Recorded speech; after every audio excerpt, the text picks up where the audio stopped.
আমি চবেই লগাম। হয়। মই হেৰিটো লৈ ল'ম অকণমান ইয়াতে হওক।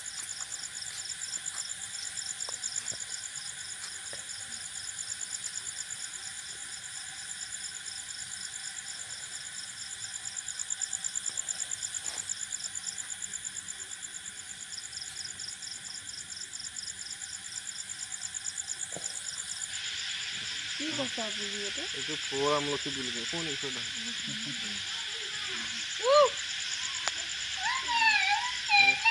সকলোকে নমস্কাৰ জনাইছোঁ। মোৰ নাম শ্ৰী টিংকু পেগু, ঘৰ মোৰ ঢকুৱাখানাত।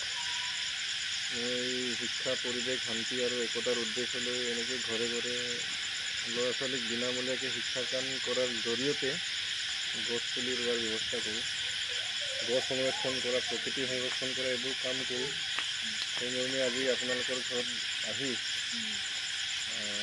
তেখেতেতো জলমিত্ৰ হয়, আমি আগতে ট্ৰেইনিঙত লগ পাইছোঁ আমাৰ কলেজত। ভণ্টি আৰু ভাইটিক মানে ভাইটিটো কেমেৰামেন হৈ আছে। এই দুজনক আজি মেথছৰ কথা বুজালোঁ। কিবা বুজি পালে নাই? পঢ়ি ভাল লাগিছে? এই পঢ়াত বহুত ভাল বাৰু। এইভাবে অলপ কনচেপ্টটো অকণমান আৰু গাইড অলপ দিব লাগিব, আনিব বাৰু। আৰু পঢ়া শুনাটোতো মানুহৰ আপ ডাউন হৈ থাকেই, কিন্তু মানুহটো ভাল হ'ব লাগে। পঢ়াটো ভাল বেয়াটো পিছৰ কথা। মানুহটো কিছুমান মানুহ পঢ়াত বহুত ভাল, কিন্তু আকৌ বেলেগ ক্ষেত্ৰত বেয়া।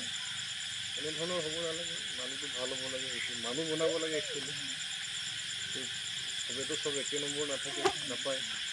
কিন্তু এটা কথা আমি জানো যে প্ৰকৃতি এতিয়া সংৰক্ষণ কৰাটো খুবেই ইম্পৰ্টেণ্ট। সেইটো বেছি মানে আমি মেইন কাম সেইটো মানে আমাৰ। কাৰণ গছ থাকিলেহে ধৰক আমি থাকিম। সেইটো মানে মানুহে একচুৱেলি এনেই বুলি ভাবে।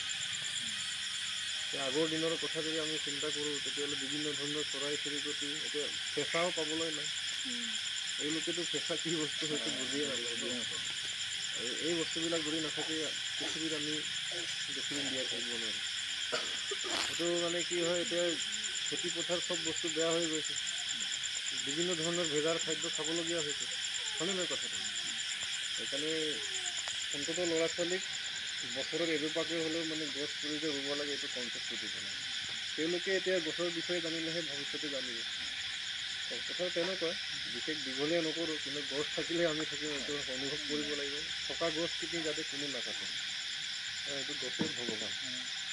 এতিয়া যিটো গৰম পৰিছে, এতিয়া বৰষুণ দিছে বুলিয়ে আমি অনুভৱ কৰা নাই।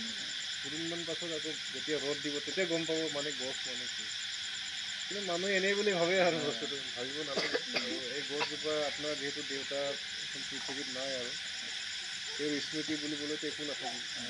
এতিয়া আমাৰ ফালৰ পৰা মানে পৰ আমলখি এজোপা মোৰ ফালৰ পৰা ৰুই থৈ যাম, আমি সকলোৱে ৰুম। কিন্তু ৰুলে নহ'ব, ইয়াক ডাঙৰ দীঘল কৰি আমি চবেই ফল মূল খাব পাব লাগে আৰু। সেইটোৱে ৰুই দিওঁ। ৰুই দিওঁ, দেউতাৰ নাম লৈ ৰুই দিওঁ, ভাল লাগিব। এইটো সেই আপোনাৰ দেউতা বুলি ভাবিব লাগিব। তেওঁৰ আত্মাও মানে সদ্গতি হওক, পৰিয়ালৰ নিশ্চয় সুখ শান্তি আহক, হয়নে নহয়? কিন্তু গৰু ছাগলী খাব নিদিব, ধুনীয়াকৈ বেৰা দিয়াৰ ব্যৱস্থা দি দিব লাগিব। যিকোনো প্ৰকাৰে বচাব দেই, চিধা কৰি দিব লাগিব।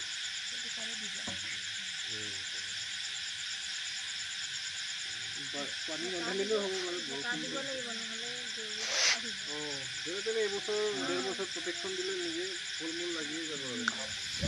এইটো এই গছটোতো হেৰাই গৈছে, বিলুপ্ত হৈ গছ নাইকিয়া হৈ যায়। তুমিও বাৰ্থডে হ'লে এতিয়াৰ পৰা এটলিষ্ট এজোপা গছ ৰুবা দেই, তুমিও ৰুবা। ঠিক আছে বাৰু, ধন্যবাদ।